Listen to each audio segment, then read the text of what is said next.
Sara Zimmerman Duterte-Carpio, born May 31, 1978, commonly known as Inday Sara, is a Filipino lawyer and politician who is the 15th and current Vice President of the Philippines. She is the third female Vice President after Gloria Macapagal Arroyo and Leni Robredo, the third Vice President to come from Mindanao, and the youngest ever Philippine Vice President. A daughter of the 16th President Rodrigo Duterte, she previously served as the mayor of Davao City from 2010 to 2013 and from 2016 to 2022.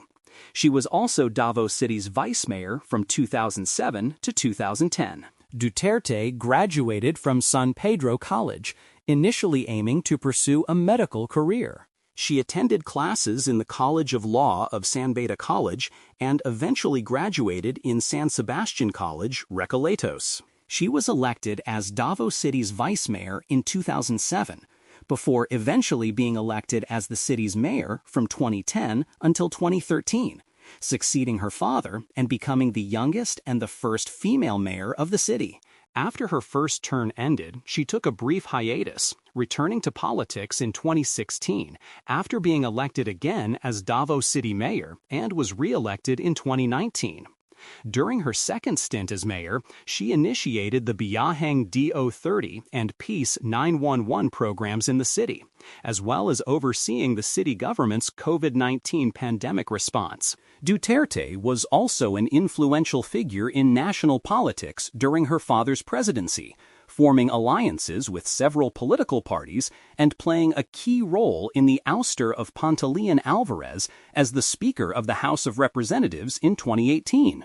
Duterte ran for the vice presidency in 2022 under Lakas CMD, becoming the running mate of Bongbong Marcos from the Partido Federal ng Pilipinas under the Uniteam Alliance. Their ticket won in a landslide victory, becoming the first running mate pair to win together since 2004 and the first to be elected by a majority since the establishment of the Fifth Republic in 1986.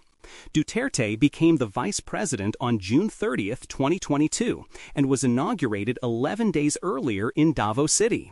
As vice president, Duterte concurrently served as the Secretary of Education and as vice chairperson of an anti-insurgency task force, NTFELCA, but resigned from both positions on June 19, 2024.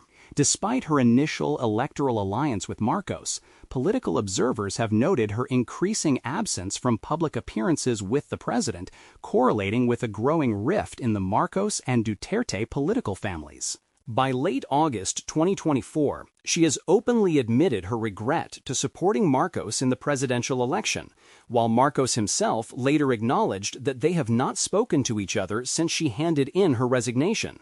After her father was arrested and brought to The Hague in March 2025, her tenure has been characterized by multiple trips abroad that aim to consolidate her family's overseas supporters. On February 5, 2025, Duterte was impeached by the House of Representatives after concerns were raised regarding her use of confidential funds and her assassination threat against President Marcos, his wife Liza, and House Speaker Martin Romualdez. She became the first sitting vice president, as well as the fifth official in Philippine history, to be impeached. On February 18, 2026, she announced her candidacy in the 2028 election to become president of the Philippines. Early years. Sara Zimmerman Duterte was born at Davao Doctors Hospital in Davao City on May 31, 1978. She is the second child to then lawyer, later president, Rodrigo Duterte, and flight attendant Elizabeth Zimmerman. Her maternal great-grandfather was German-American, having fled to the Philippines from the United States. Growing up in what she called a broken family, she has spoken of her love-hate relationship with her father when she was a student due to her disapproval for his womanizing tendencies and late-night habits. Once he left his wife Elizabeth in the 1990s, Sara stayed with her mother, and up to the time she was mayor, Sara considered her relationship with her father as not very close. Despite this, Rodrigo considered Sara to be his favorite child and placed high value on the education she and her brothers received. Alleged Jewish ethnicity. Duterte's maternal great-grandfather, George John Zimmerman. On September 30, 2016, Rodrigo Duterte sparked outrage after stating that Hitler massacred 3 million Jews. There's 3 million drug addicts. I'd be happy to slaughter them. Rodrigo Duterte claimed on October 3, 2016, during Rosh Hashanah, that the Zimmerman family is of patrilineal Jewish descent, with Elizabeth Zimmerman's father supposedly having fled to the Philippines from Nazi Germany. In the speech, Duterte said, "My wife is a Zimmerman. She is a descendant of an American Jew. So why would I defile the memory of the Jews? What would I get if I insult the Jewish people?" Contrary to popular belief, and many Philippine and Israeli media reports repeating Rodrigo Duterte's claims, the Zimmermans are not Jewish. In a statement released on June 27, 2023, 6 years after both of Rodrigo's remarks were made, then Press Secretary Trixie Cruz Angeles reiterated that the claims that the Zimmermans were Jewish are false, saying, "The Zimmermans arrived in the PH in the 1930s and were not refugees during World War II. They are not European Jews, but came from the U.S." On June 28, 2023, historian Todd Salles Lucero, a columnist from the Freeman, a newspaper based in Cebu, reported that Zimmerman's grandfather, George J. Zimmerman, is an American-German Lutheran who hails from Unterlangau, Bavaria, who is non-Jewish. While there are German Jews with the name Zimmerman, this does not mean all Zimmermans are Jewish in origin. DNA testing in the Zimmermans has further disproven the claim of Jewish heritage. It is likely that Rodrigo made the claim of Jewish ancestry in order to justify his previous remarks after the fact. Education and law career. Duterte attended San Pedro College, majoring in B.S. respiratory therapy, and graduated in 1999. In her inaugural speech as mayor of Davao City, Duterte said she originally wanted to be a pediatrician instead of a politician. She later took up a law degree from San Beda College, but transferred to the San Sebastian College, Recoletos, where she graduated in May 2005. In 2005, Duterte passed the Philippine bar examination. She then worked for a few months as a court attorney at the Office of Supreme Court Associate Justice Romeo Cayafasan Sr., Vice Mayor of Davao City, 2007 to 2010. Duterte being interviewed on March 12, 2009, while Vice Mayor. Sara's father, Rodrigo, had admitted to initially keeping his family members from entering the messy and difficult world of politics, but by December 2006, he expressed that he would like for Sara to run as his running mate in the 2007 mayoral elections due to his concern for corrupt politicians taking over and ruining his legacy. Sara Duterte was elected vice mayor in 2007 with over 330,000 votes, defeating lone opponent Jeff Ho and succeeding Luis Banguyan. Duterte served under her father for one term until 2010 and concurrently served as a regional officer of the National Movement of Young Legislators from 2007 to 2010. It was during this time when lawyer Zuleika T. Lopez was first hired by Duterte to be a staff member of the city government, receiving the position of city council secretary. As vice mayor, Duterte's landmark project was Inday para sa Barangay, a whole-of-government approach servicing yearly in each of the city's barangays.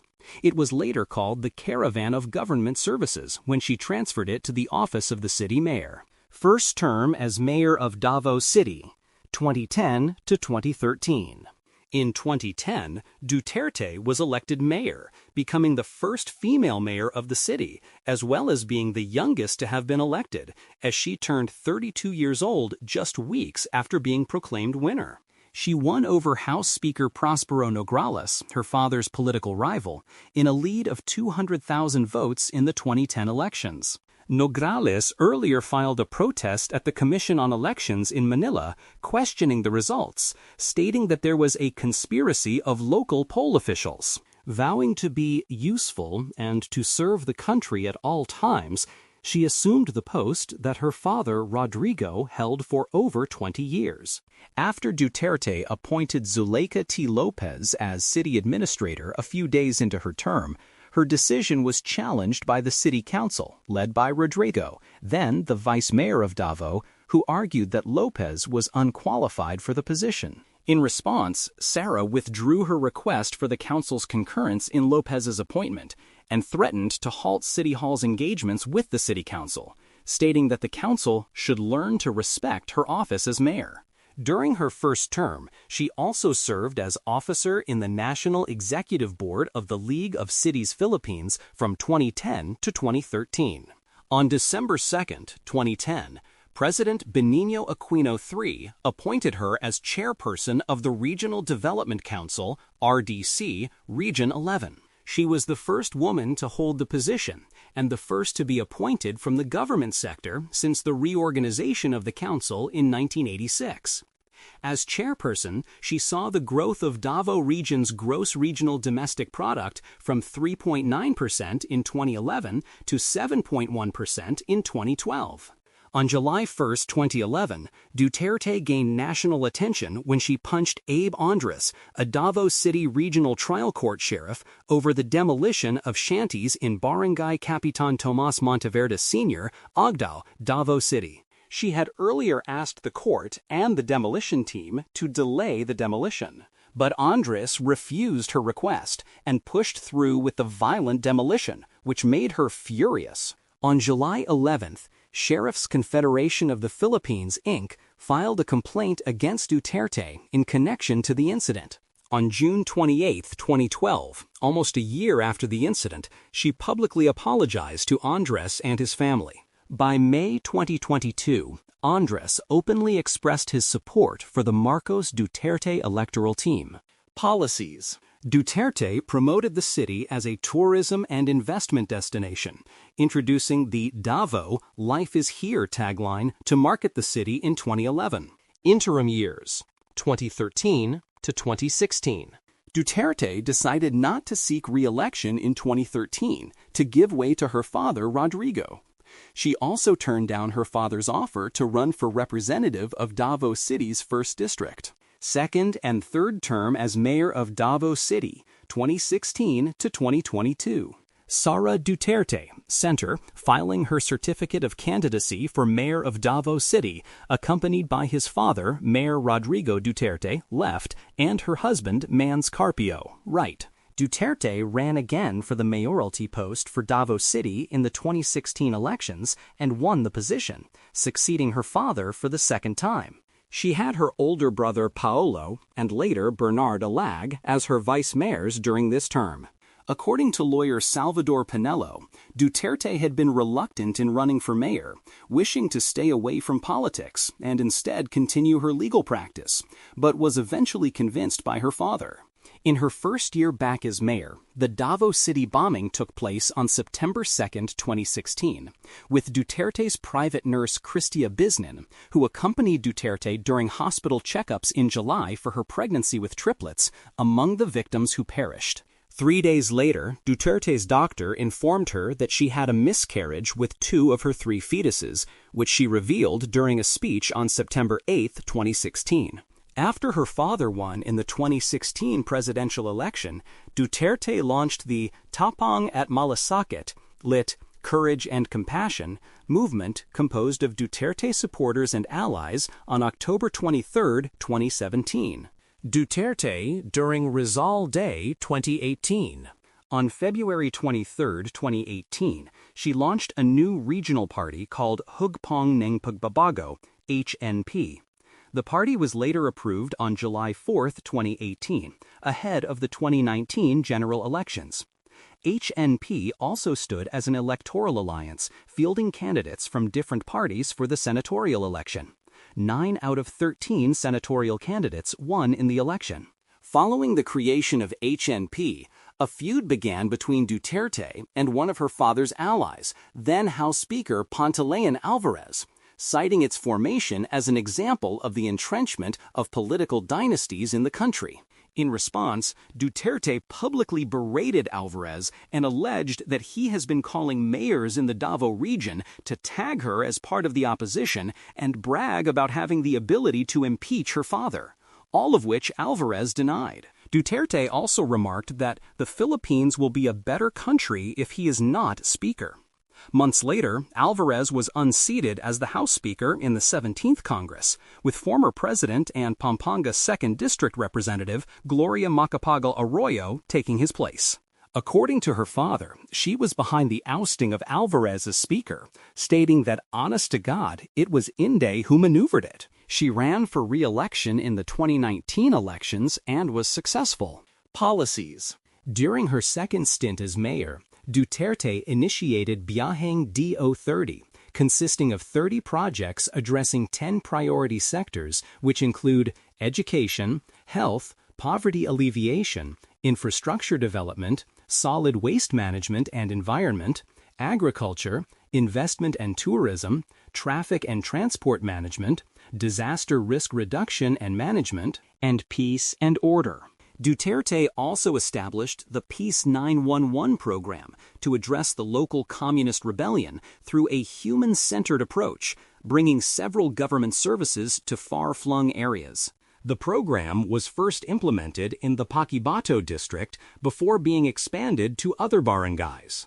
Her administration also established the King Gabriel Hotline for reporting child abuse anonymously. As Davao City mayor, Duterte garnered an approval rating of 93%, according to an independent survey by the RP Mission and Development Foundation, exceeding her father's highest approval rating when he was mayor at 86% in 2010, and getting the highest rating throughout the country. COVID-19 Pandemic Response. See also COVID-19 Pandemic in the Davao Region section, Davao City.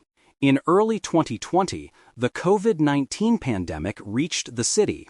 In response, Duterte created a city task force for COVID-19 and other public health emergencies and instituted several measures to limit the spread of the disease and address the crisis. The city government canceled several citywide events, ordered the closure of several establishments, and restricted travel and movement in the city. To aid residents affected by the restrictions, the local government provided food packs. Most of the city's Bayanihan grant was spent on the purchase of food packs, distributed to the city's barangays and for medical workers. Travel restrictions were eased as the number of cases lowered. The local government also established COVID-19 testing centers and isolation facilities. Her administration also oversaw the city's COVID-19 vaccination program when the national government began its vaccination program in early 2021. 2022 Vice Presidential Election. Further information, 2022 Philippine Presidential Election and Bongbong Marcos 2022 Presidential Campaign. Duterte was considered by many political commentators as her father's successor after her role as a power broker in the 2019 midterm elections. On July 7, 2021, the People's Reform Party, PRP, signaled their support early on for Duterte's potential presidential run, with Duterte stating 2 days later that she was open to running for president. On September 9th, she said she would not, since her father, the sitting president, would run for vice president, and they agreed that only one should run for a national position. However, he did not file his candidacy for vice president by October 2nd, but she did not file a candidacy for any national position, running instead for re-election as mayor of Davao City. She later withdrew her candidacy for re-election as Davao City mayor on November 9th. Her brother Sebastian, incumbent vice mayor of Davao City, ran in her stead. On November 11th, she resigned from Hugpong ng Pagbabago and joined Lakas CMD in Silang, Cavite.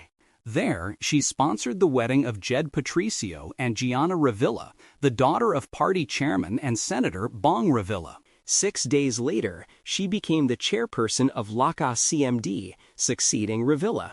On November 19th, she rejoined Hugpong ng Pagbabago as its chairperson. Candidacy and campaign.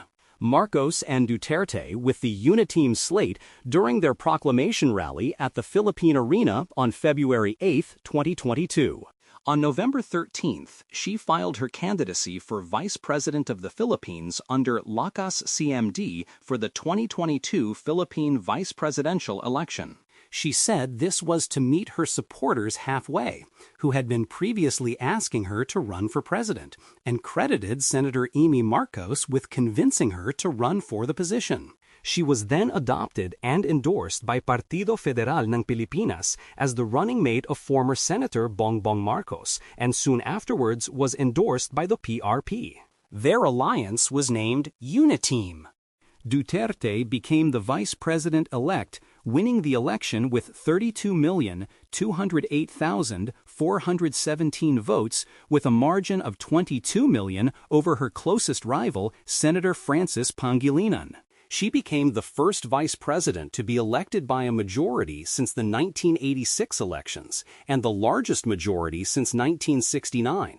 She also earned the most votes for any office in a single winner election in Philippine history. She was also the first vice president from Davao City, the youngest to become vice president at the age of 44, the third woman to hold the post after Gloria Macapagal Arroyo and Leni Robredo, the third vice president who was a child of a president after Salvador Laurel and Arroyo, the third vice president to come from Mindanao after Emmanuel Pelayas and Teofisto Gingona Jr., and the fourth Cebuano-speaking vice president overall after Sergio Osmeña, Carlos P. Garcia, and Pelayas. She and Marcos were also the first presidential ticket to win together since the 2004 elections. Vice Presidency 2022 present. Vice Presidential styles of Sara Duterte.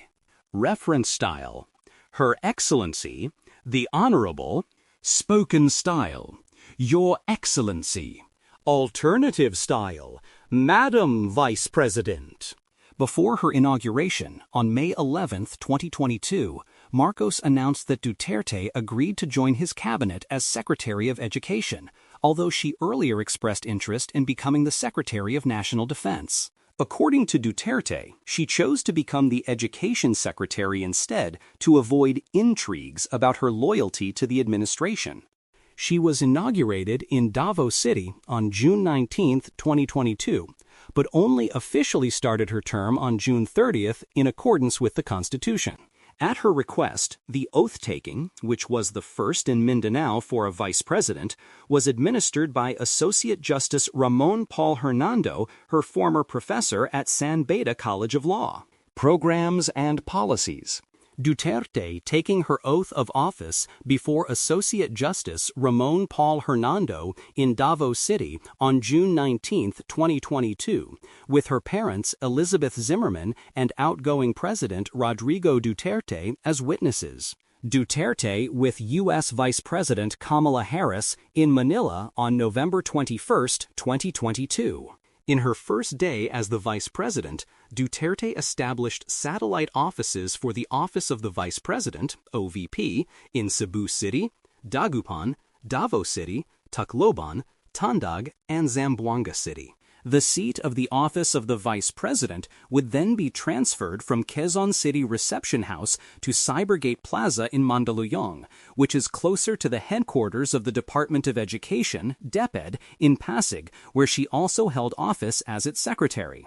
On August 3, 2022, Duterte, alongside the Department of Transportation, launched the Libreng Sakay program, Lit Translate Free Rides program of the OVP, providing free rides as an effort to decongest the roads during peak hours. It initially launched 5 buses bestowed by the department, deploying 2 in Metro Manila, plying the EDSA Carousel route, and 1 each in Bacolod, Cebu, plying Mandaue, Lapu-Lapu City and Cebu City, and Davao City. On October 9, 2022, the OVP, in collaboration with the DepEd and the Department of Health, began deploying Kalusugan food trucks, Lit Translate Health food trucks.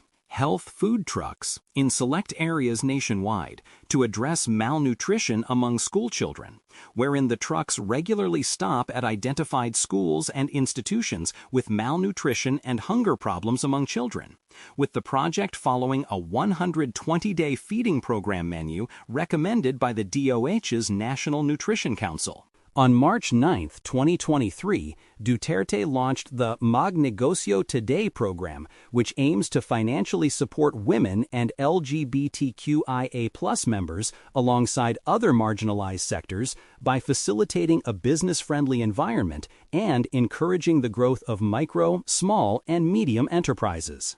The program was adopted by the OVP from Duterte's similar initiative during her tenure as mayor of Davao City.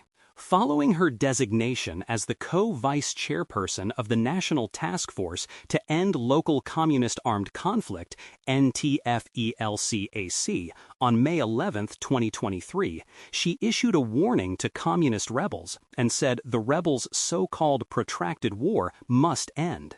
On May 29th, Duterte kicked off a nationwide distribution of 1 million bags containing school supplies and dental kits, as well as the planting of 1 million trees under the OVP's Pagbabago, a Million Learners and Trees program in partnership with DepEd and the Department of Environment and Natural Resources. As of October 2023, a total of 64,860 Pagbabago bags were distributed by the OVP to school children and planted 178,167 trees. From July 2022 to October 2023, Duterte's OVP was able to provide 1.2 billion pesos worth of medical assistance to 106,958 beneficiaries, with the office's burial assistance program providing 130.3 million pesos worth of assistance to 22,470 families.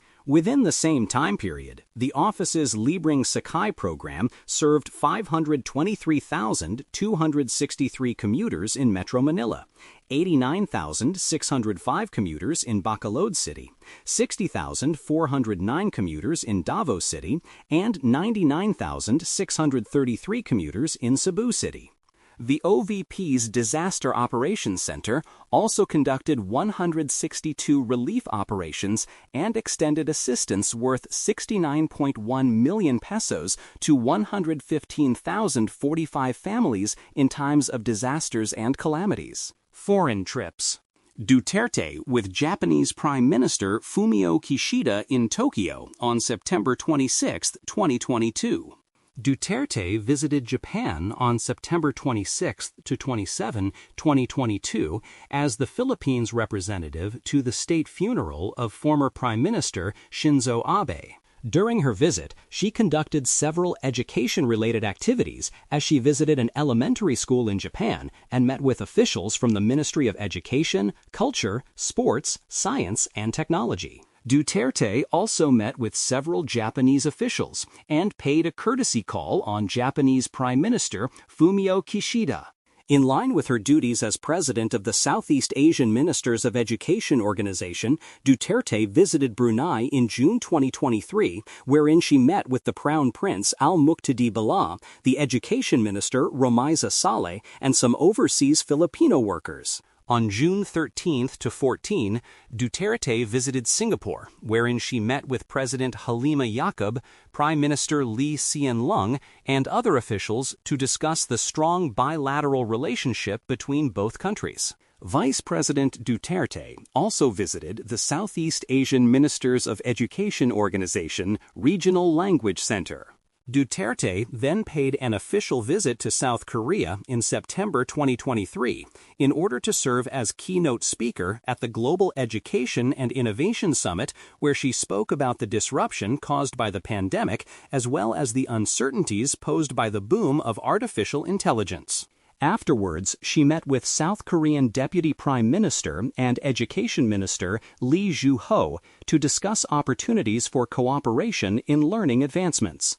In February 2024, Duterte visited Malaysia and met with Malaysian Minister of Education Fadlina Sidek and Deputy Prime Minister Dato Sri Fadila Yusof.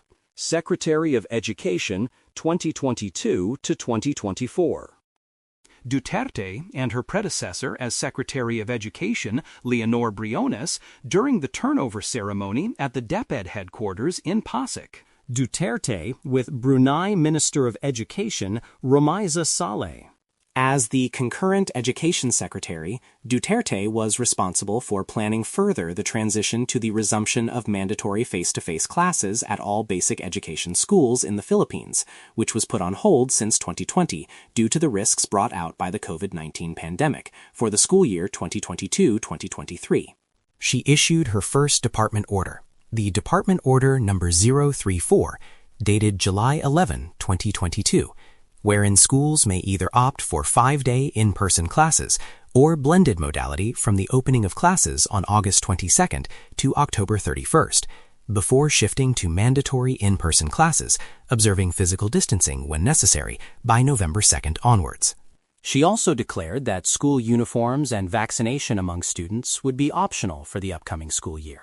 She also mulled institutionalizing blended learning only in select schools and areas with special circumstances, including schools with possibly unrepaired or unfinished buildings. Earlier, before taking office, Duterte also called the reinstatement of the Mandatory Reserve Officers Training Corps, ROTC, which would later gain more support, especially from legislators and government officials. On November 25, 2022, Duterte established the Learner Rights and Protection Office, or LRPO, under DepEd and launched its Telesafe Contact Center helpline to address child abuse and strengthen child protection. On January 20, 2023, Duterte presented the current state of the country's basic education through the Basic Education Report, BER, 2023, wherein she identified the challenges faced by the department when it came to the delivery of basic education and outlined the plans that are set to be implemented by the department. As the Secretary of Education, Duterte was elected as the president of the Southeast Asian Ministers of Education Organization, SEMIO, succeeding Singapore's Education Minister, Chan Chun-sing, on February 8, 2023, during the 52nd SEMIO Council meeting held in Manila. To maintain a learning-focused environment and ensure teachers are not burdened with non-work-related matters, in March 2023, Duterte signed a department order prohibiting teachers from joining volunteer work and extracurricular activities during school hours. In May that year, she said she intended to include mandatory scouting in the K-12 curriculum for young Filipino boys to instill in them an enduring love for the country. In July 2023, Duterte signed a department order starting a national learning recovery program designed to improve students' numeracy and literacy and strengthen the education sector's learning recovery. Duterte, during the second PSHSZPRC commencement exercises in Dipolog on June 6, 2023. In August 2023, DepEd launched a new, less congested, and revised version of K-12 called the Matatag curriculum. This version of the K-12 reduced the learning areas for students from 7 to 5 and removed mother tongue as a separate subject. It also emphasized a Macapagal learning area to instill Filipino identity and nationalism among students. It will be implemented in phases from 2024 to 2028 on kinder and grades 1 to 10. The Matatag curriculum pilot implementation was well received by teachers, students, and parents. The Matatag Agenda and the Basic Education Development Plan 2030, as formulated by the DepEd under Duterte, was later approved by President Marcos as the National Policy and Plan for Basic Education on April 27, 2024. In September 5, 2023, Duterte announced that school teachers nationwide would have a 30-day straight break without volunteer work for the school year 2023-2024. In the same month, the DepEd also signed a memorandum of agreement with the Government Service Insurance System, GSIS, establishing more express lanes in all GSIS offices for teachers and DepEd personnel. Following reports citing the Commission on Audit, which flagged DepEd for failing to remit nearly 5 billion pesos in premium contributions and loan amortizations to the GSIS in 2022, DepEd stated in December 2023 that it has conducted reconciliation activities with the GSIS regarding its balance at all levels of the department. Other reforms implemented by Duterte as Education Secretary was the establishment of a procurement strand within the department to streamline service delivery and resource acquisition, as well as the creation of a school infrastructure and facilities strand to tackle the shortage of classrooms and equipment, which resulted in the construction of 2,201 classrooms, 45 last-mile school classrooms, and 880 health facilities by the end of 2023, although this fell short of the 5,000 to 6,000 classroom target previously set by the department for the year. She had also signed a memorandum of agreement with nonprofit organization Go Negocio in November 2023 to teach Filipino youth about business and agriculture through various programs. Under her tenure, DepEd also aimed to enhance the digital infrastructure of schools. Satellite internet was provided to 2,000 schools, while 25 schools were selected for Starlink connections as of 2023. The DepEd also introduced digital education learning carts and mobile computer labs equipped with laptops, charging carts, and smart TVs. However, the budget for the department's computerization fund remained underutilized, with only 10.2 billion pesos being obligated out of the 20.5 billion pesos allocation in the 2023 budget. Additionally, only 2.18 billion pesos out of 11.36 billion pesos allocated for computers, laptops, and television sets had been utilized. Thousands of laptops intended for personnel were also not delivered. By 2023, the ratio between the number of teachers for each computer remained at 1 to 30, while the student-to-computer ratio was 1 to 9. Under Duterte's leadership, the Philippines ranked bottom among 64 countries in the Creative Thinking Assessment of the Program for International Student Assessment, PISA, with a mean score of 14, compared to the global average of 33. The assessment for which the rankings are based on were done in May 2022, before she took office as Education Secretary. Duterte said that the results revealed an uncomfortable truth about the state of country's education system, but that efforts were in place to improve future PISA results. On January 25, 2024, Duterte delivered her second BER. The following day, Duterte signed a department order which removed administrative tasks from teachers' workloads with the aim of enabling teachers to maximize their time in actual classroom teaching. This was then augmented by the signing of an additional order on April 30th, which limited teachers' work hours to 8 hours a day, 6 of which are devoted to actual classroom teaching, while the remaining 2 is reserved for ancillary tasks. On May 10, 2024, the DepEd signed a joint memorandum circular with the Technical Education and Skills Development Authority, TESDA, Commission on Higher Education, CHED, and Department of Labor and Employment, DOLE, for the country's senior high school graduates to be provided with free national certification assessments. The accreditation of DepEd senior high schools as assessment centers, along with the training and certification of technical vocational livelihood TVL teachers as technical and vocational education and training TVET competency assessors, as a means of boosting the employment opportunities of the country's senior high school students. Amid a worsening rift between the Marcos and Duterte political clans, on June 19, 2024, Duterte resigned as Education Secretary. She formally handed over the post to her successor, Senator Sonny Angara, on July 18, 2024. Rift with Marcos and the House. Duterte left and President Marcos right during the 45th Philippine National Police Academy commencement exercises, Camp General Mariano N. Castañeda, Silong, Cavite, April 19, 2024. On May 19, 2023, Duterte resigned from Lakas CMD, stating that her leadership cannot be poisoned by political toxicity. Her resignation came a few days after her political ally, Gloria Macapagal Arroyo, was demoted from her senior deputy speaker position in the House of Representatives following rumors that Arroyo allegedly planned to unseat Bongbong Marcos's cousin, House Speaker Martin Romualdez. In a speech in June 2023, Duterte acknowledged Marcos' support for her, but stated that Marcos' middle name, Romualdez, was unmentionable amid reports of a falling out between her and the speaker.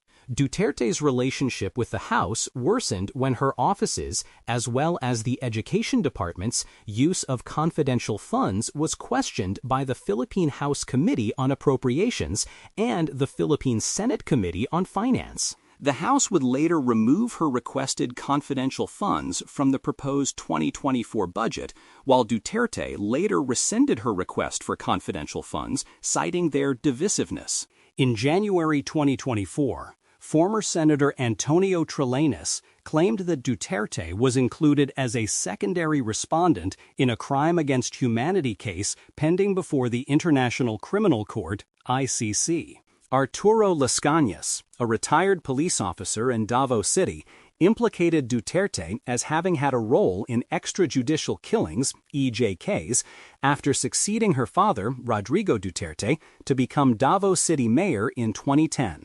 Duterte responded by saying that she never engaged with the Davao Death Squad, DDS, throughout her terms as Davao City mayor and vice mayor, and that she would face any charges only before judges and courts in the Philippines. In early 2024, Duterte lamented that she was being subjected to an intensified demolition job meant to destroy her reputation as a public servant. Amid a worsening rift between the Marcos and Duterte political clans, on June 19, 2024, Duterte resigned as Secretary of Education and co-vice chairperson of the NTFE-LCAC. Shortly after, Marcos announced that Senator Sonny Angara would replace Duterte as the new DepEd secretary. Duterte's resignation took effect on July 19, 2024. Duterte skipped Marcos's State of the Nation address, SONA, on July 22, 2024, claiming to have appointed herself as the designated survivor, a term she did not elaborate but is related to a contingency plan in the United States presidential line of succession. She went to Bohol for Bohol Day and attended the wake of Bohol Vice Governor Dionisio Victor Belite, who died on July 17th. A day after Marcos' SONA, the Philippine National Police, PNP, relieved all 75 police officers previously assigned for Duterte's security, reducing her from a record high of around 400, the most for any Philippine vice president in history. Despite the recall, she still retains over 300 security personnel, more than those assigned to Marcos. She described the recall as a clear case of political harassment and accused PNP Chief Rommel Marbil of lying. Marbil added that the recall was due to the absence of security threats against her and denied any political pressure influencing the decision. On July 24, 2024, Duterte left the country for Germany for a personal trip with her mother, husband, and children some hours prior to the southwestern monsoon, enhanced by Typhoon Gayami, locally called Karina, which caused significant rainfall and affected Luzon. She had received travel authority from the Office of the President on July 9th. The OVP noted that while the trip's timing was unfortunate, the Disaster Operations Center remained ready to aid those affected by the typhoon, including a relief operation in Quezon City. Duterte revealed that during her trip to Germany, she spent her time with family and met with the Filipino community group Hakbang ng Maisug International Germany, HMIG, in Munich. Her departure faced criticism from netizens and Representative Edsel Lagman, Albay First, for perceived insensitivity during the crisis, though Senator Amy Marcos defended her, stating that Duterte didn't know that there would be a storm. On August 7, 2024, Duterte publicly criticized the Marcos government and the House of Representatives over issues such as failures in disaster management, policing, healthcare reform, and the possible involvement of the International Criminal Court in investigating the Philippine drug war spearheaded by her father as president. Later that month, during the budget hearing for the OVP's 2025 budget, Duterte refused to answer questions regarding her office's budget. Unlike in previous years, where the House swiftly approved the OVP budget, the approval of the 2025 budget was deferred, while some congressmen criticized Duterte for her behavior during the hearing. Duterte nor any representative from her office did not attend the second budget hearing on September 10, and approval for the OVP budget was deferred again. Duterte, far right, refused to take an oath at a congressional hearing on her office's budget utilization in September 2024. On September 18, 2024, Duterte attended the House's inquiry about her office's alleged misuse of funds and refused to take an oath and answer questions. Additionally, when asked about her friendship with Marcos, she said they were never friends and merely running mates in the 2022 elections. Marcos responded, expressing he was deceived about their supposed friendship. On October 18, 2024, Duterte held a press conference at her office where she discussed her fallout with Marcos, claiming he does not know how to be president and has led the country on the road to hell.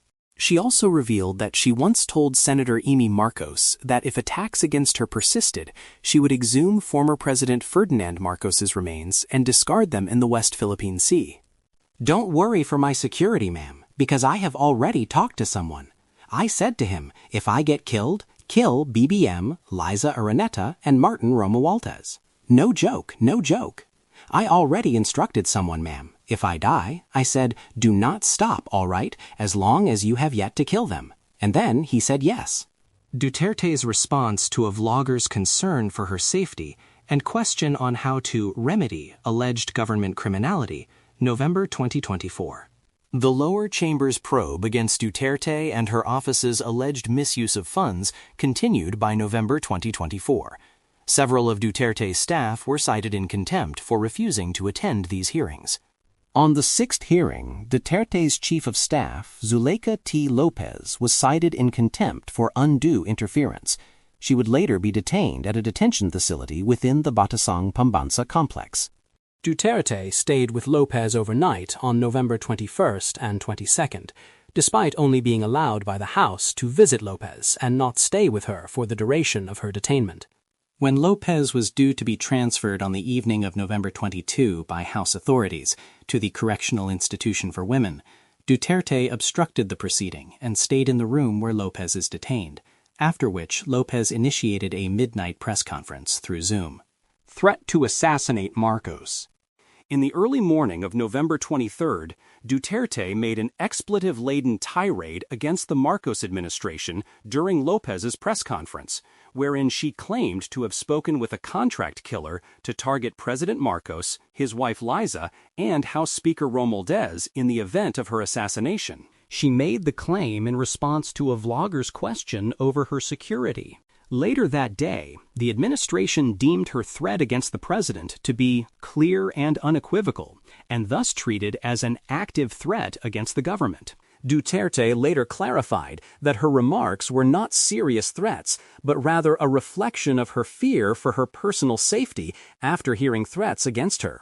Marcos pledged to prevent any criminal attempts, but in response, Duterte stated she would not overlook the actions of the Marcos administration against her. She also claimed that the Marcos family was behind the assassination of former Senator Ninoy Aquino. Romualdez called Duterte's claim of hiring a contract killer a direct threat to democracy. He also referred to the threat as alarming and unprecedented.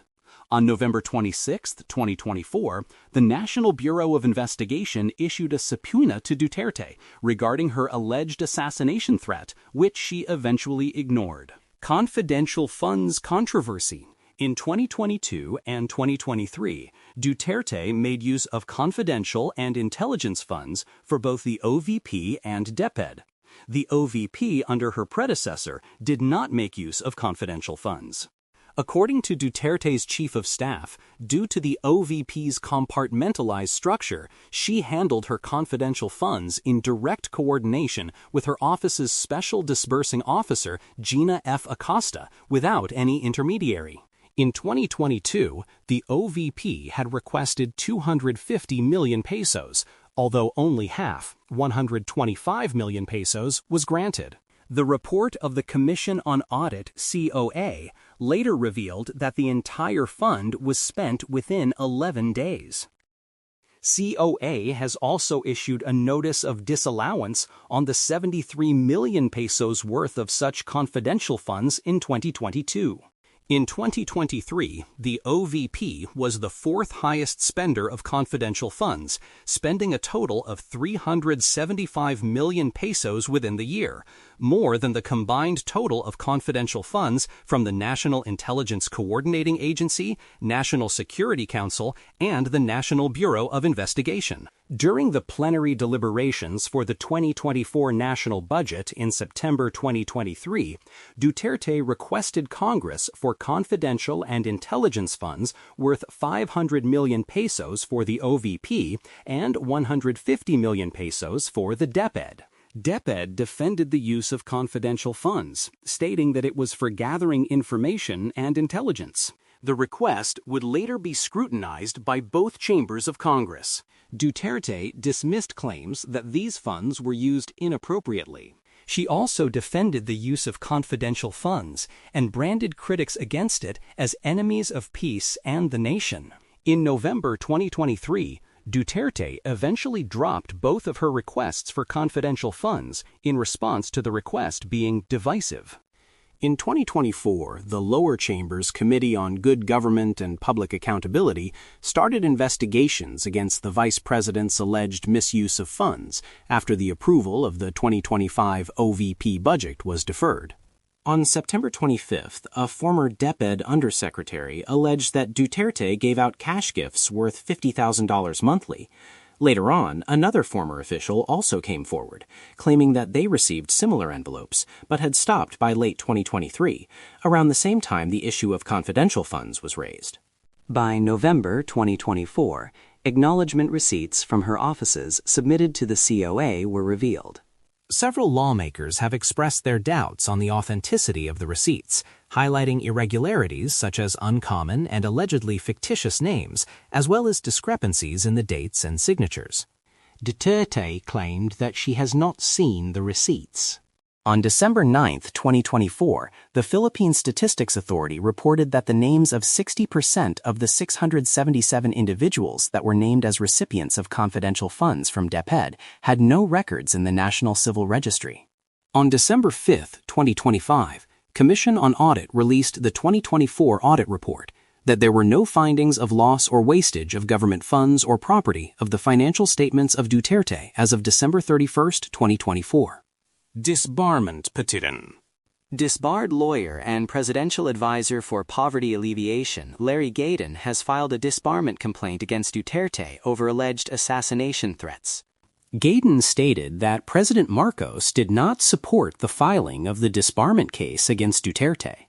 On November 26, 2024, Supreme Court spokesperson Camille Ting revealed that an anonymous complaint had been filed against Duterte for her comments about President Ferdinand Marcos, and added that 2 other disbarment cases filed during her time as mayor of Davao City. Impeachment.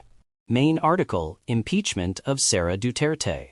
On December 2, 2024, an impeachment complaint was filed in the House of Representatives against Duterte for 24 offenses, including failure to account for her spending of confidential funds, involvement in extrajudicial killings, and threatening the assassination of President Marcos and Romualdez. A second impeachment complaint was filed against her on December 4th for misuse of confidential funds. On December 19th, a third impeachment complaint was filed against Duterte for betrayal of public trust.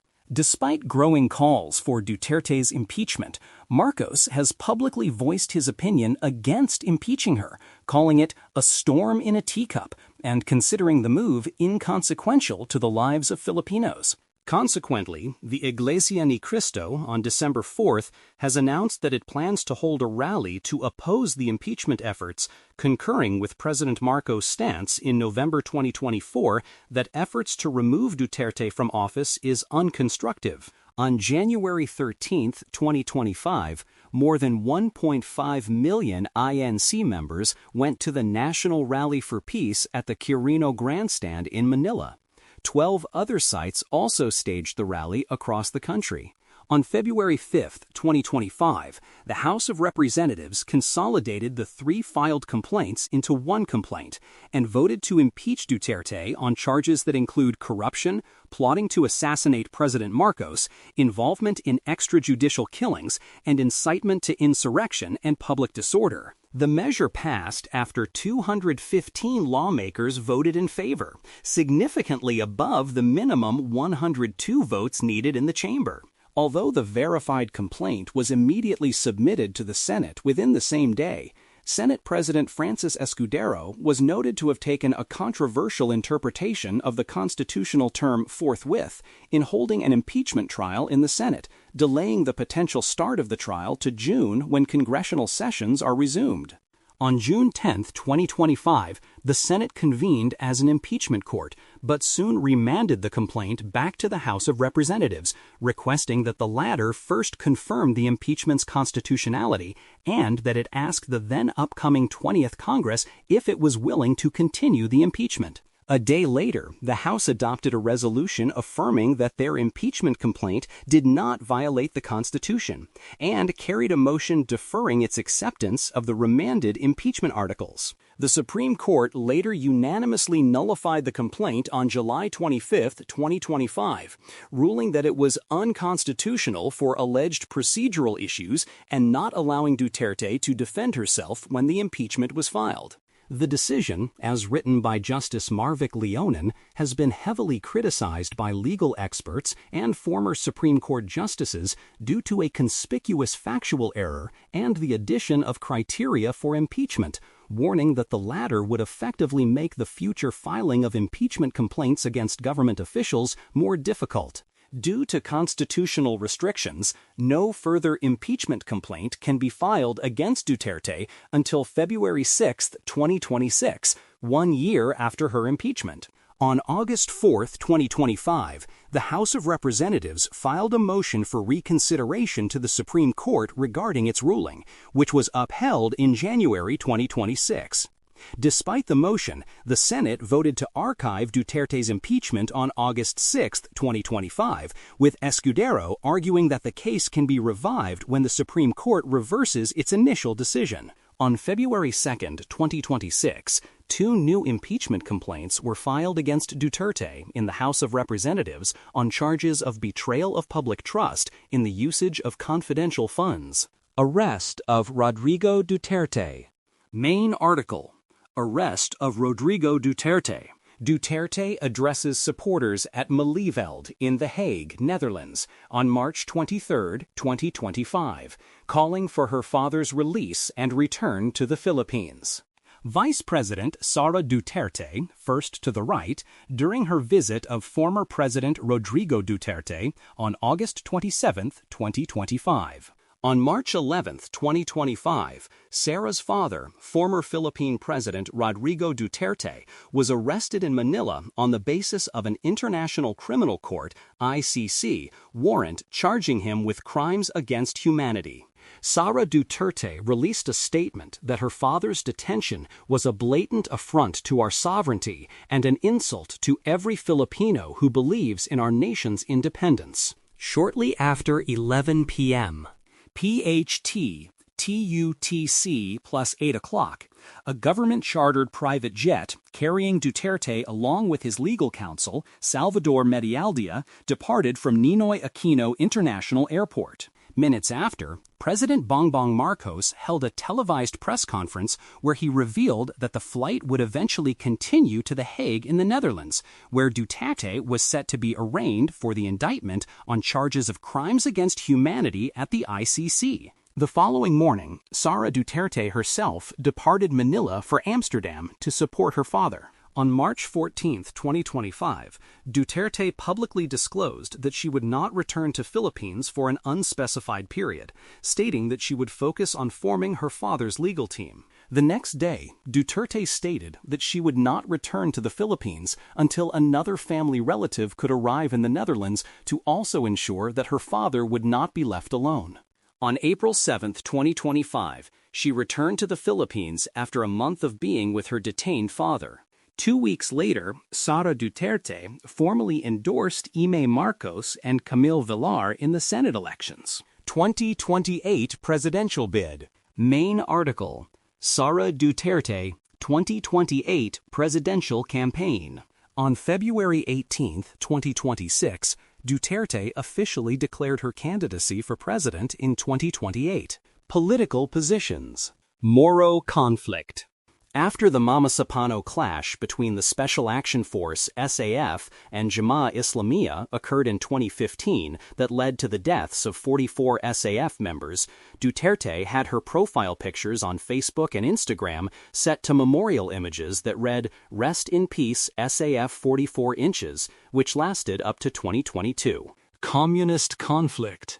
Duterte opposes government peace talks with the Communist Party of the Philippines, New People's Army, National Democratic Front, CPP, NPA, NDF.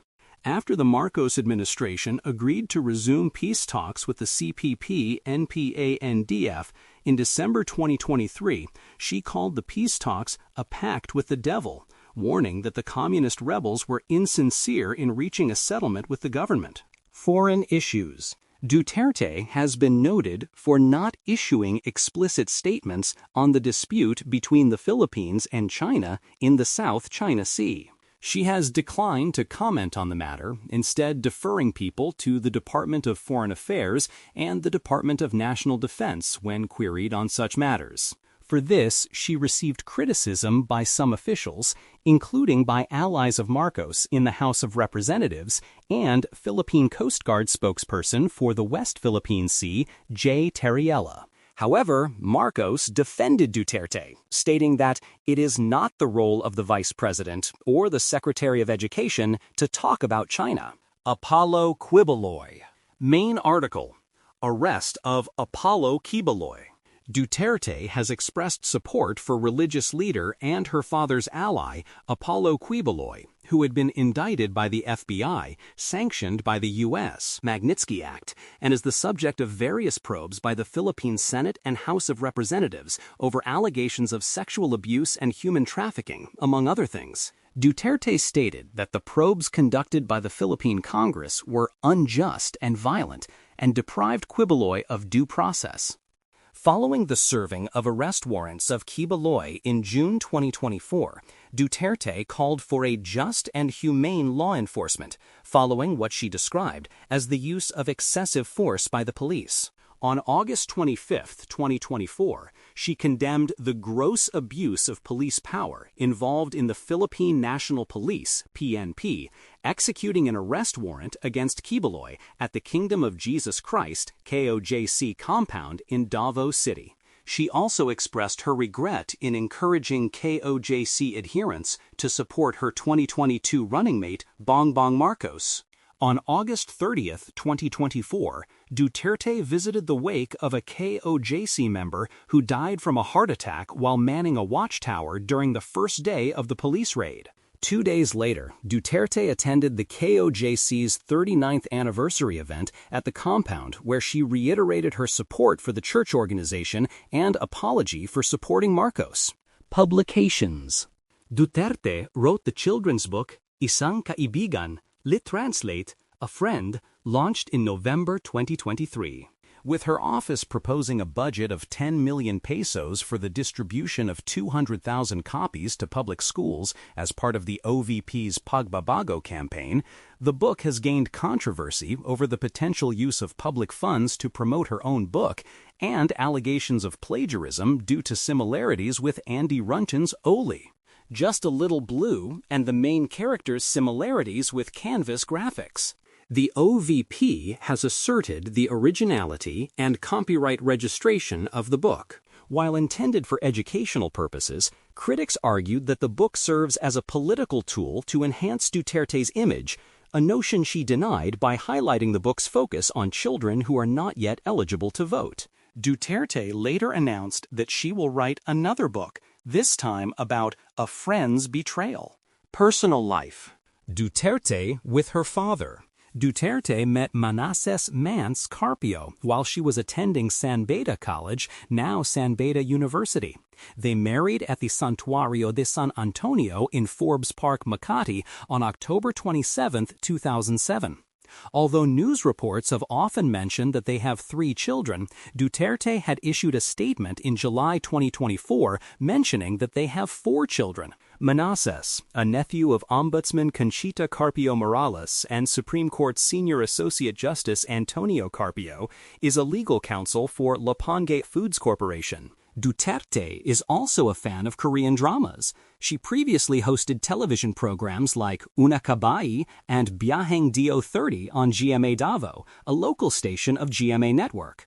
Biyaheng Do30 also expanded its airing across Mindanao on GMA Regional TV and internationally via GMA News TV International. During her political hiatus from 2013 to 2016, Duterte devoted her time as one of the partner lawyers of Carpio and Duterte lawyers. Planning to join the judiciary, she also passed the pre-judicature program of the Philippine Judicial Academy. Duterte was elected as one of the governors of the Philippine Red Cross in 2014. Duterte is a reserve officer in the Armed Forces of the Philippines with the rank of colonel, being confirmed on March 11, 2020. In October 2015, to convince her father to run for president in the 2016 Philippine presidential elections, despite his reluctance due to lack of campaign funds and political machinery, she shaved her head. On April 18, 2016, in connection with the rape remark made by her father Rodrigo on one of his presidential candidacy campaigns, Duterte took to her Instagram account to admit that she was once a rape victim. However, Rodrigo Duterte dismissed his daughter's admission and referred to her as a drama queen. On March 10, 2022, she told supporters at a meet and greet that she was part of the LGBT community, with her gender expression being male. Duterte's statement was met with some skepticism by the left-wing LGBT rights group Bahagari Philippines. In September 2022, Duterte received criticism for allegations that she was using the official presidential helicopter, a Bell 412, for personal trips to visit her children in Davao. These allegations surfaced after Duterte thanked President Marcos and the 250th Presidential Airlift Wing in a Facebook post for ensuring that she could be at home in time with her children wherever she may be found in the country. The Philippine Air Force clarified that the vice president is authorized to use helicopters from the 250th for official functions, denying rumors that Duterte used the helicopter to visit her children in Davao. On June 12, 2024, a neck scar was first noticed on Duterte while she was in Davao City attending its Independence Day flag-raising ceremony, which she later claimed as coming from an attempted knife attack, Gerger, against her. When reporters asked for clarification, she stated that her answer was very straightforward and added in jest that the attack was done by all of those people, silang lahat.